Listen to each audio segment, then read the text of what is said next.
মইতো ক'লো না মই একেবাৰে ৰিজাইন দি দিম যদি মই এটা কথাও মিছা কৈছোঁ এটা কথাও যদি মিছা কথা কৈছোঁ জীৱনত ৰাজনীতিয়ে নকৰোঁ মই ক'লো নহয় যদি এটা কথাও মই মিছা কৈছোঁ জীৱনত হিমন্ত বিশ্ব শৰ্মাই ৰাজনীতিয়ে নকৰোঁ ইয়াতকৈতো আৰু একো নালাগে আৰু যদি একদম বেছি কৈ যায় মই এনেকুৱা প্ৰতিজ্ঞা কৰি দিম যে মই ঘৰতে নাযাওঁ যদি মই এটাও কথা মিছা কৈছোঁ জীৱনত মোৰ ঘৰতে মই নুসুমাম তাতকৈ আৰু কিবা ক'ব লাগে মুখ্যমন্ত্ৰী এজনে এনে কেজুৱেল কথা নকয় নহয়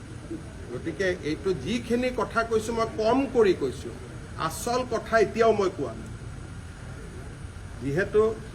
পাতল কথা ক'ব নাপায় সেইকাৰণে মই যিমান কথা ক'ব লাগে তাতকৈ বহুত কম কৈছোঁ 10 ছেপ্টেম্বৰত ইয়াতকৈ বেছি আপোনালোকে শুনা পাব বাংলাদেশত আৰে বাংলাদেশটোতো ভাৰতৰ কালিলৈকে শ্বেখ হাছিনা থাকালৈকে ভাৰতৰে প্ৰদেশ আছিলে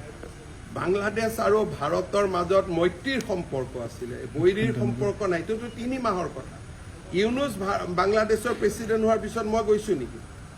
বাংলাদেশতো আমি চৰকাৰী ডেলিগেশ্যন লৈ গৈছোঁ বাংলাদেশত নুমলীগড় ৰিফাইনেৰীয়ে তেল পঠিয়ায়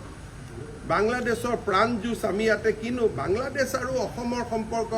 আমাৰ কোকৰাঝাৰ যোগীঘোপাত আমি মাল্টি মডেল লজিষ্টিক পাৰ্কে খুলিছোঁ যাতে বাংলাদেশত বস্তু পঠাব পাৰোঁ এডভান্টেজ আছাম